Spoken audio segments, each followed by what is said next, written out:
CBS News app today.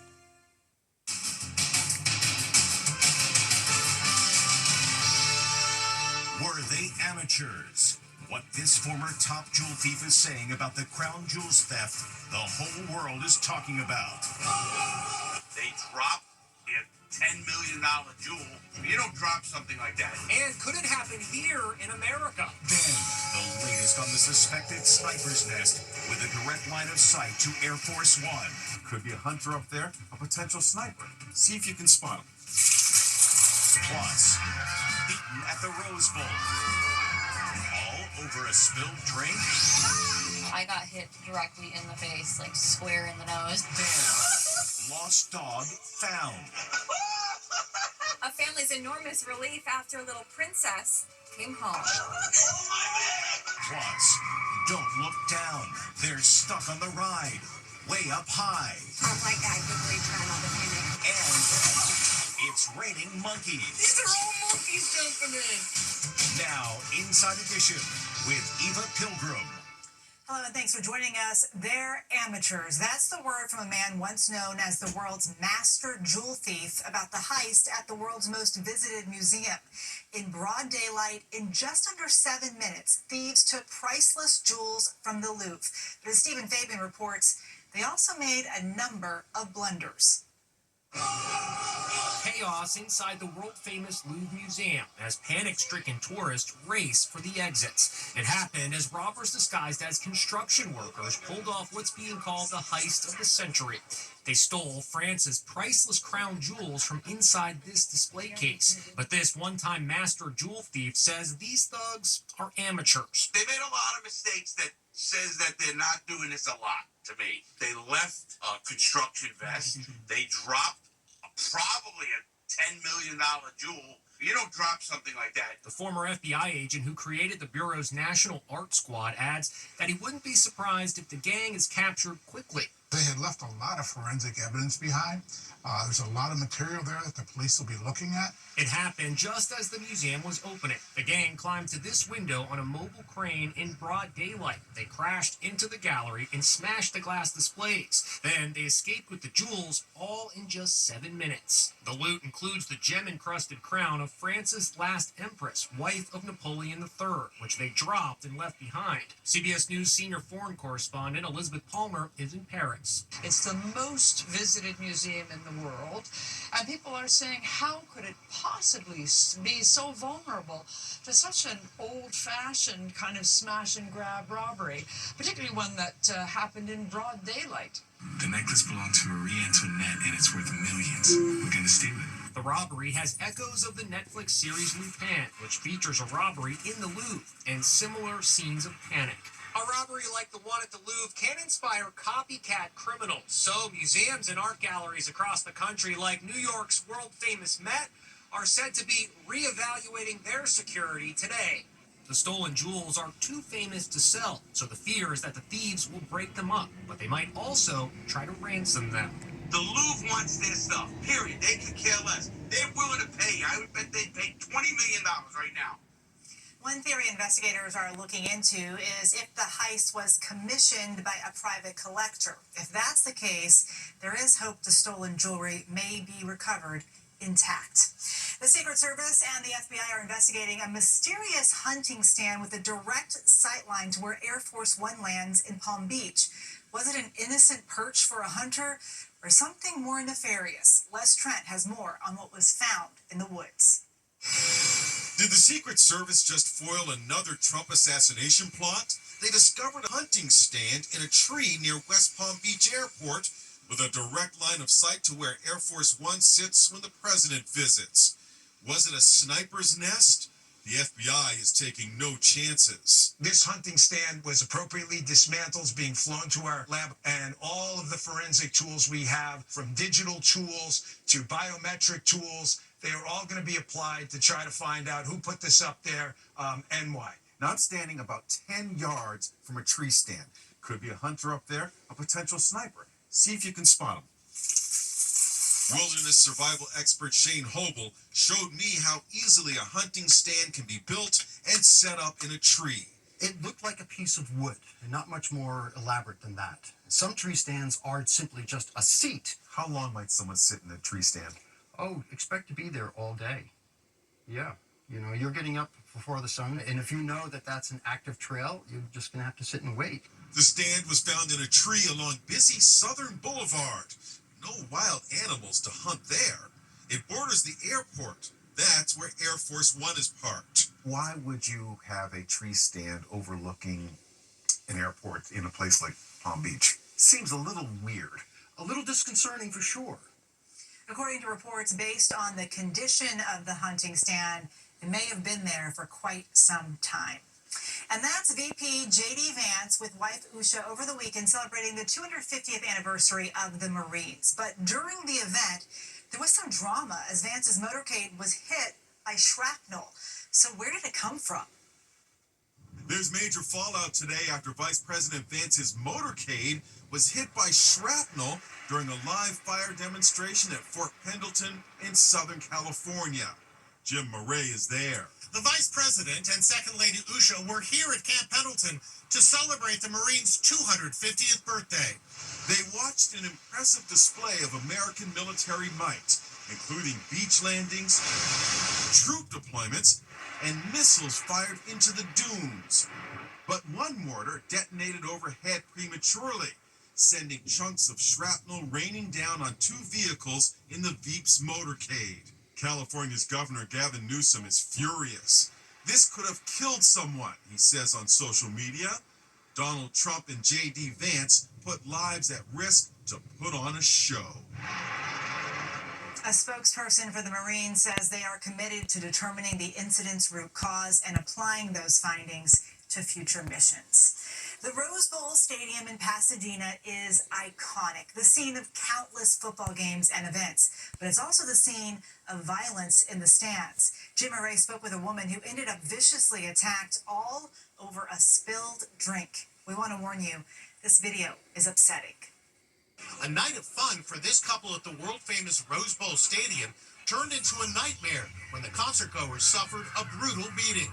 Video of the attack shows them getting pummeled. He started with me, hitting me in the arm, top of the head, turns to her, starts punching her in the face. I got hit directly in the face, like square in the nose. It happened to Shelby Elston and her fiance, Kane Webb. The 33-year-old nursing student was knocked out. Shelby was just completely covered in blood. A bystander tries to pull the crazed guy away while others yell for him to stop. Shelby was not breathing at all. Were you, for a moment, thinking you'd lost her? Yes. It was scary. Her fiance immediately started CPR. Fortunately, Shelby regained consciousness. Her face and body were covered in bruises. She says the attacker broke her nose. So what started the mayhem? They say the guy started swinging after they accidentally spilled their drink. Some of it splashed up and ended up getting on the back of the guy. He was screaming at us. They say they apologized profusely, but 30 minutes later, they say he started screaming at them again and went on the attack. This guy just starts throwing punches, and I don't remember anything else. Her fiance claims security saw it happen, but did nothing. Multiple other people around us tried to flag security down, and they just said that they are not getting involved. It happened at a concert performed by the Grammy-winning band Rufus Du Sol. On that same night, other concertgoers posted videos complaining that the show was oversold, calling it madness and chaos. This video shows hundreds of people trying to squeeze into a narrow tunnel leading to the concert floor. I almost had a panic attack, goes the post. I'm really angry that Rose Bowl doesn't have better security measures in place. The attacker has pleaded not guilty to 2 counts of felony battery. The couple is now suing the stadium for negligence. The stadium won't comment because of pending litigation. SNL Double Duty. That's Sabrina Carpenter on Saturday Night Live taking on the role of host and musical guest. And she may have set a record with costume changes. Sabrina Carpenter! What a night for Sabrina Carpenter, pulling double duty as host and musical guest on Saturday Night Live. Taking the stage at 30 Rock in a sparkly mini dress with frilly tassels, the 26-year-old kicked things off by poking fun at her own sexy image. Everyone thinks of me as this, like, horn dog pop star, but there's really so much more to me. I'm not just horny. I'm also turned on. And I'm sexually charged. Sabrina had multiple wardrobe changes, one hotter than the next. Leave it to Sabrina Carpenter to make a karate chop sexy.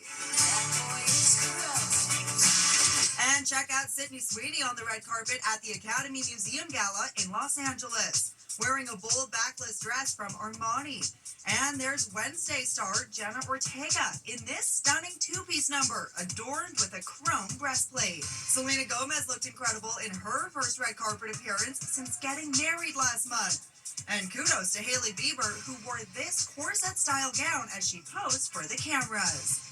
And who's that masked woman?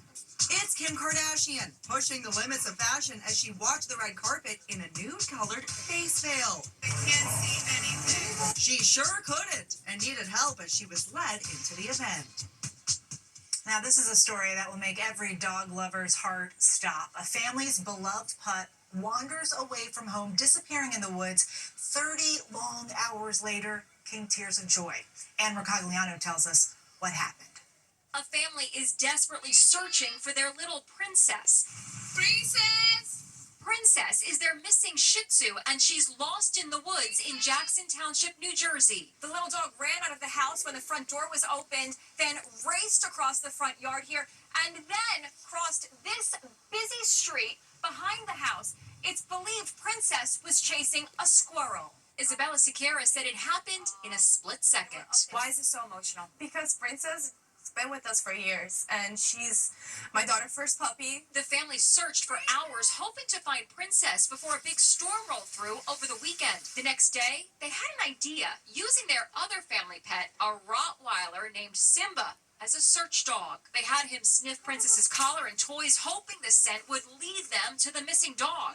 Simba traced the scent to a neighbor's property. They found nothing. But later that day, the neighbor spotted Princess right by his house. This is ring camera video of the neighbor, Justin Corsentino, returning little Princess. What did you think when you saw the little dog? Oh, wow, it's her dog they were looking for. She's soaking wet, freezing cold. She had like a little sweater on. The sweater was absolutely soaked. Little Princess home at last. So glad she's safe. And the family says from now on, they'll be keeping a closer eye on her. Now, some really wild video of kayakers in Florida coming across a jaw-dropping sight. Something jumping from the trees, splashing in the water. And you might get quite the shock, too, when you find out what's going on. What the heck is falling like rocks into this river in Florida? This is like crazy. The kayakers are stunned. They're monkeys, specifically rhesus macaques. There are dozens of them. These are all monkeys jumping in. Oh my God, it's raining monkeys. Kayaker Trenda Kitchen and her husband experienced the extraordinary encounter. Were you scared at all that maybe one of them was going to land on your kayak? Heck no, I was hoping one would. Yeah. Yeah, I wasn't scared at all. But the Zoo Miami's Ron McGill says even though the monkeys are cute, you don't want to get near them. You should avoid these monkeys at all costs. If you want to go out there and photograph them from afar. First of all, they can give you a very serious bite.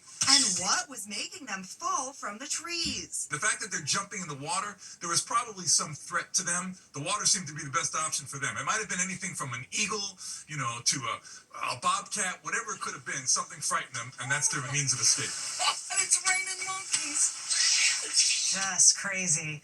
Now, an unforgettable moment at a Keith Urban concert as the singer asks a fan her name, and her reply literally floors the country star. What has Keith Urban hitting the floor at his concert in Nashville? What's your name? I'm not gonna like your name. Yep, she shares the same name as Keith's ex-wife, Nicole Kidman. And Keith collapses to the floor. And here she is, Nicole and her husband, Joseph Ritchie. She was at the show to get Keith to help her surprise her family with baby news. You okay? Were you nervous to tell him your name? Very, very nervous. Never thinking that would ever happen. And then he just made it a whole moment. And it's something that I'll never forget. Keith Urban is on break from his tour. His next concert is on Halloween in Louisiana. Next, don't look down. They're stuck on the ride, way up high. Oh my God, the great time of the minute. Then, is this the scariest home in America? 13 people have died over the years. Would you want to live here? They do. Are you able to sleep at night? Absolutely not. Inside Edition with Eva Pilgrim. We'll be right back. My predecessor here at Inside Edition, Deborah Norville, just received quite the honor. It's a big moment for Deborah as she takes the stage to accept a Lifetime Achievement Award at the Daytime Emmys. Thank you so much to the Academy for this incredible honor. I did not have this on my bingo card at all, and it is truly a thrill to receive this recognition. Thank you so very much. A big congratulations to Deborah, so well deserved. Well, don't look down, a scare at the state fair, and it happened on a popular attraction that spins riders on swings high above the ground.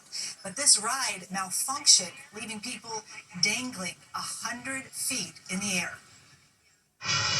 It started as a fun-filled day at the state fair. Then this happened. The popular swings ride gets stuck, leaving riders dangling 100 feet in the air. First day of the fair, and a ride is already stuck in the air. Hannah Norris was on the ride with her 8-year-old son. Yo, oh my God, the great time of the minute. Yeah, that's what we're looking like. We're not doing anything. You know, I wanted to go home before this. Lord, please let me get down. The ride is called Vertigo, and it's a staple at state fairs and carnivals. Passengers are raised up high in the air while spinning around in swing-style seats. But on this day in Raleigh, North Carolina, the spinning came to an abrupt halt. Hannah, her son, and the other thrill seekers were left trapped at the top for 45 terrifying minutes. You finally make it down. What happens? Literally, when we got off, they made sure the ride would go again, and they started putting people back on. State fair officials say it was a voltage issue and no one was at risk. They also gave everyone who was stuck a complimentary ticket to go back on the ride after it was cleared to reopen. No word if anyone was brave enough to take that offer. Still to come. Is this the scariest home in America? 13 people have died over the years. Would you want to live here? They do. Are you able to sleep at night? Absolutely not.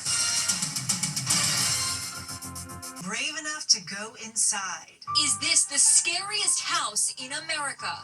The homeowner sure thinks so. I feel like I'm being followed sometimes, like I'm being watched. They say at least 13 people have been found dead in the 200-year-old history of the house. There was actually one murder on the property. The mansion in St. Louis is one of 5 finalists in the HGTV show Scariest House in America, hosted by actress and comedian Retta.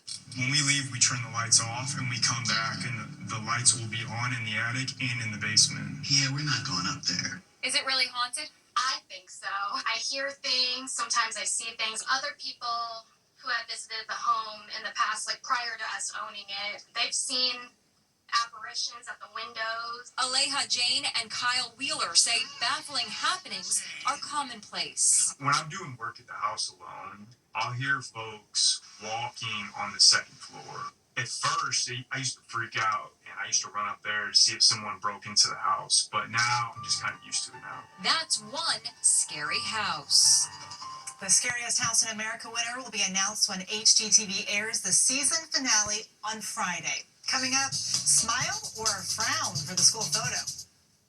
Finally, Mom has a question about his school photo. Did you smile good for your picture? Did you smile? Yeah. You did? Show me how you smiled. Show me. Like that? Yeah. Let's just see about that. Smile for the camera, or not. We'll see you back here next time. You know the feeling when you realize you bought things you'll never use? Sound familiar? Then try Vinted. These boots, they were supposed to go with everything. It's simple. Snap your item, upload on the app, and sell without fees. Download the Vinted app today.